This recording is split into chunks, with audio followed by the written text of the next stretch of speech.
Labeling people is often evidence of our implicit biases. Today we're discussing how to enhance the quality of your care by avoiding labels. You're listening to Heartbeat from the Heart of Hospice. I'm Helen Bauer here with Jerry Fenter. Whether you're a family caregiver or an end-of-life professional, we're here to enhance your hospice experience by connecting you with information you can use about end-of-life care. Because we know how busy life can get, Heartbeat is designed to give you helpful information in a bite-sized format.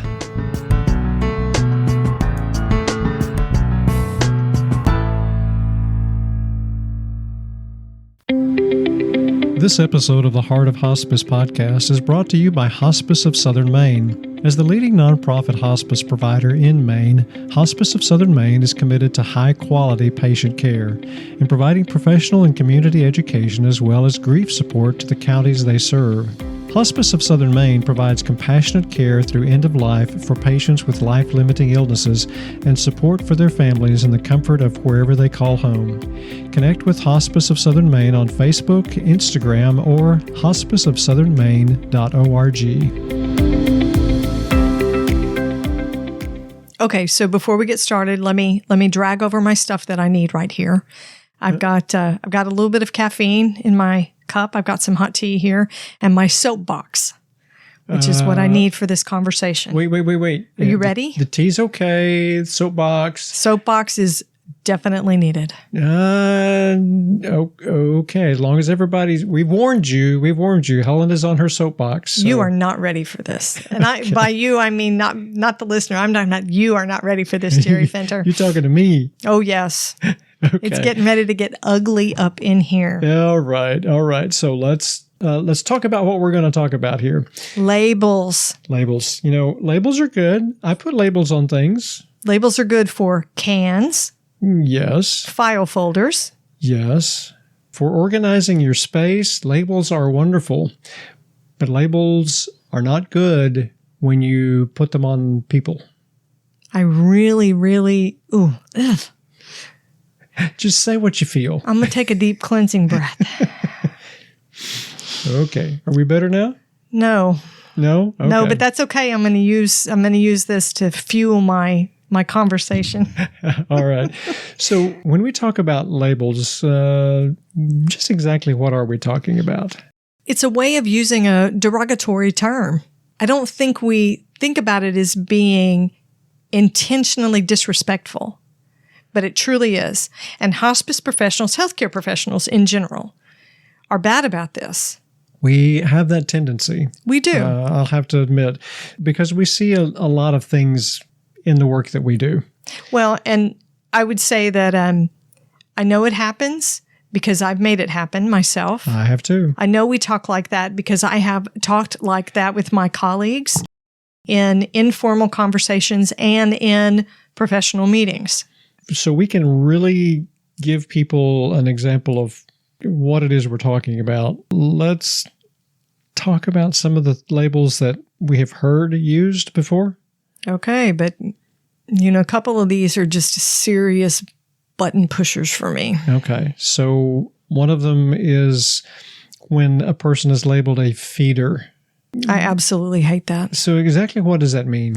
So in nursing facilities, when a patient needs assistance with feeding, with meals, they have tables for independent residents and then tables where the staff is with the residents to help them eat or to feed them.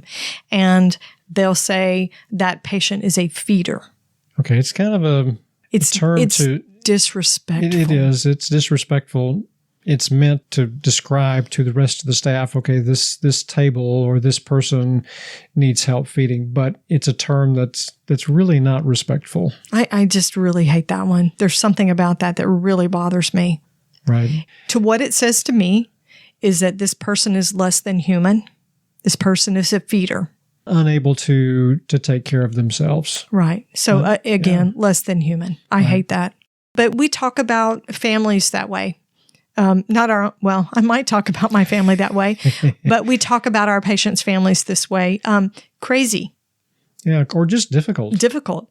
Yes, we have families that interact with us sometimes inappropriately. Sometimes they make us uncomfortable, but I've heard people referred to as creepers. Oh, yes. the son of a patient, referred to as a creeper. We also use labels depending on the person's age. And oh, man. typically when the person is older, I mean, old coot or cantankerous. I don't call you that as much as I used to. Thank you for that. Actually, you're still cantankerous. No, we do. Ageism is alive and well in healthcare. It absolutely is. How are we feeling today? Oh. That's not a label, but still, yeah, definitely age labels. Old coot, that's a big one. Right. At least in the South it is. That's right. What about sexual orientation labels? Oh, yes. We're not going to use those on here. No, and we need to become more inclusive when it comes to that, not labeling people by their sexual orientation. Right. The LGBTQ plus community, you use the terms that they find respectful, whatever their gender identity is, however they want to be referred to. That's how you talk to them. That's how you talk about them. Right. Yeah. And whatever pronouns they want you to use, that's what you should use. Exactly. So using labels like this, it does dehumanize the people that we take care of because we are not taking care of patients. We are taking care of people. Exactly. That's what it comes down to. And those labels get in the way of providing good care, providing quality care. They can. And so that's why we're talking about this, is because we are all about improving the quality of care that we provide. We, as hospice professionals, provide for our people, our patients and their families. So when we use labels, it can desensitize our compassion. It takes away our compassion for that person or that family. You know, if we say, they're crazy, they're difficult, creeper, whatever labels we may put on them, that desensitizes our ability to have compassion for them because it makes them almost less than human. Right. We give ourselves permission to provide less than the best care because I think when we refer to somebody with these labels, it diminishes who they are. So if we give them less than our best, that's okay. They're a little bit less anyway. Right. I think that's what that says. I don't think we would ever say that out loud. It's reflected in the care that we provide. Exactly. I agree. I think it is. So I think it also diminishes respect. Oh, absolutely. Absolutely. Right. It reveals our biases. Oh, yes. Absolutely. It does. Our prejudices that we bring to our lives and how we function with other people. Yeah. So if you think you don't have biases, I'm going to ask you a very quick question to show whether you have biases or not. Oh, okay. Are you breathing? Oh, wow. Yeah. Yeah. Because we are born into an existence that cultivates bias. That's exactly right. Right. If you're human, if you're breathing, you're going to have a bias. And it may not be an explicit bias, but there are going to be implicit biases that are going to come out in some very unkind ways when we start labeling people. So it does reveal our bias. It also clouds our judgment. So when we start, saying somebody's crazy or difficult, why? Why are they that way? Why is this person responding this way? Well, we don't always go that far into why, but we should. Maybe there's been some past trauma that we don't know about. Maybe there's PTSD that's involved in this. There could be a host of reasons why this person is reacting the way that they are. We need to not let their behavior cloud our judgment. Try to understand where they're coming from. The Heart of Hospice is partnering with end-of-life educator Barbara Carnes of BK Books to present a talk at the California Hospice and Palliative Care Association Conference coming up June the 6th through the 10th. Barbara is the author of Gone From My Sight, known by hospice professionals as the Little Blue Book. The CHAPCA conference will feature a 2-day pre-conference on June the 6th and 7th featuring the End-of-Life Nursing Education Consortium. ELNEC provides training in palliative care so attendees can teach this essential information to nursing students, practicing nurses, and other healthcare professionals. CHAPCA has invited 3 dynamic LNIC certified speakers to present the LNIC curriculum Communication to attendees: Bonnie Morgan, Missy Moore, and Carol Javins. General conference sessions June the 8th through the 10th will feature talks on hospice eligibility for patients with Alzheimer's and dementia, cardiac and pulmonary diagnoses, and documentation for painting the picture of the terminal patient. Register for the CHAPCA conference coming up June the 6th through the 10th by visiting calhospice.org and tell them you heard about it on the Heart of Hospice podcast.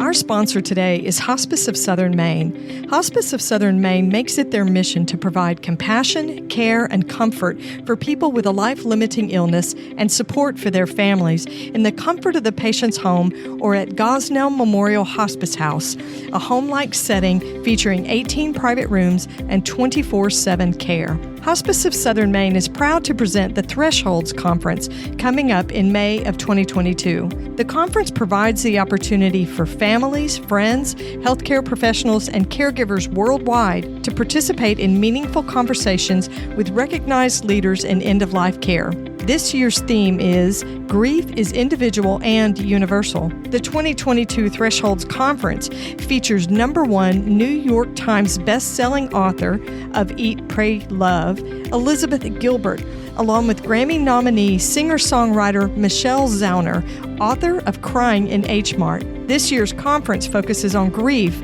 understanding that while grief is universal, it's highly individualized and no two people grieve alike. For only $35, you won't want to miss the Thresholds Conference on Tuesday, May 10th from 1 p.m. to 3:30 p.m. Eastern Time. Register at hospiceofsouthernmaine.org and click on Events. You can also follow Hospice of Southern Maine on Facebook and Instagram. Now back to today's episode. What can we do to provide quality care? Well, here's the very first thing that I will say is respect their humanity. You may not agree with them. You may not like the way that they're living. You may not agree with their lifestyle. Respect them as a person. Respect their humanity. They are a person who still needs care, compassion, and consideration. So offer grace, forgiveness, understand that everybody has bad day, bad experiences. We're stepping into people's lives during a very short season when we care for end-of-life patients, and accept their identities without labels. We don't get to decide who these folks are. That's not what we do. No. That is not what we are called to do when we take on these jobs. Right. We know what it's like to have an identity. We need to accept their identity regardless, without any labels. Right. However they define it. Be self-aware of your own biases. That's a really hard thing to do, I think. It is, but I think it's a necessary step for us to consider. Self-awareness helps us to provide better care, because when we recognize the bias that we may have, it helps us to set it aside for a time to care for this person in a way that's respectful and to give them the dignity that they deserve. And we need to focus on what is positive, what needs to be nurtured in someone. I think a lot of times we look at people, say older folks, here's a term that we have a tendency to use for people: stubborn, hard-headed. You know what that says to me? If you have somebody, a patient who lives alone, a solo ager, or circumstances dictate that that's the way the life is being lived out, we have a tendency to say, oh, they're hard-headed, they're stubborn. But what that really is coming from, it may translate into stubbornness and an unwillingness to change or to entertain resources and help.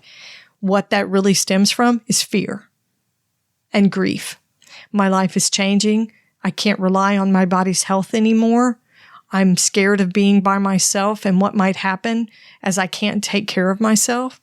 And how it manifests and how they react and interact with hospice teams is they're belligerent or they're cranky. I'm sure that I've used that one about people before. So I think focusing on the nature of the issue and then focusing on what's good about that. Somebody who's strong-willed, so let's use a good term. Right. Strong-willed, that serves you very well. You've gotten this far living by yourself. You're tenacious. You have resiliency.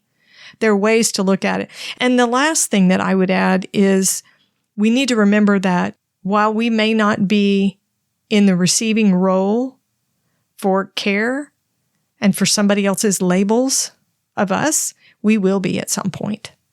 We may be the care providers now. We will be the patients at some point. That's right. Eventually we will be. And we won't like it if we're the person who's being labeled. So I think it's, to paraphrase Maya Angelou, if you know better, you do better. Thanks for listening to Heartbeat from the Heart of Hospice. I'm Jerry Fenter here with Helen Bauer. Because we know your hospice journey is 24/7, you can always find us at theheartofhospice.com. Subscribe to the podcast wherever you're listening and leave a rating or a review on Apple Podcasts. To connect with us, you can send an email to host@theheartofhospice.com. You can also find us on social media. And remember, no matter who you are or where you are in your hospice journey, you are the heart of hospice.